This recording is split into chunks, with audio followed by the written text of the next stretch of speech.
Gandhidham B division પોલીસે લાંબા સમયથી નાસ્તા ફરતા ઘરફોડ ચોરીના આરોપીને રાજસ્થાનમાંથી ઝડપી પાડ્યો છે.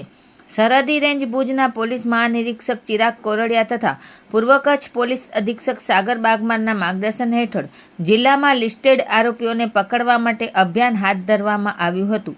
આ દરમિયાન અંજાર વિભાગના ઇન્ચાર્જ નાયબ પોલીસ અધિક્ષક એવી રાજગોરના માર્ગદર્શન હેઠળ Gandhidham B division PI SV Goziya તથા તેમની ટીમ દ્વારા ટેકનિકલ સર્વેલન્સ આધારિત તપાસ હાથ ધરવામાં આવી હતી, જેમાં વર્ષ 2020ના ઘરફોડ ચોરીના ગુનામાં છેલ્લા 6 વર્ષથી ફરાર રહેલ આરોપી સુનિલ ઉર્ફે શ્રવણ ગુદડરામ સાંખલા રાજસ્થાનના પીપાડ શહેરમાં હોવાની માહિતી મળતા પોલીસ ટીમને ત્યાં મોકલવામાં આવી અને આરોપીને શોધી કાઢી ગાંધીધામ ખાતે લાવી ઘરફોડ ચોરીના ગુનાકામે સંડોવણી જણાઈ આવતા આરોપીની ધરપકડ કરી આગળની વધુ તપાસ હાથ ધરવામાં આવી છે.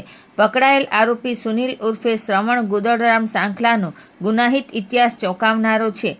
તેના વિરુદ્ધ રાજસ્થાનના વિવિધ પોલીસ મથકોમાં ચોરી, લૂંટ અને એનડીપીએસ એક્ટ સહિતના કુલ 37થી વધુ ગુનાઓ નોંધાયેલા છે.